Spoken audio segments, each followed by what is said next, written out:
You ask Tiger to solve. This deals with linear equations with one unknown. The final result is x equals 10. Let's solve it step by step. Group all constants on the right side of the equation. Subtract 40 from both sides. Simplify the arithmetic.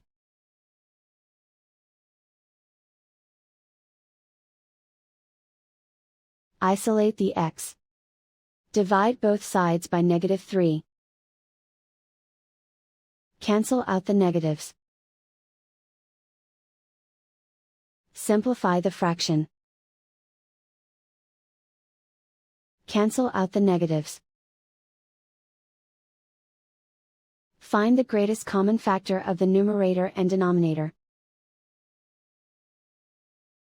Factor out and cancel the greatest common factor. And so the final result is x equals 10.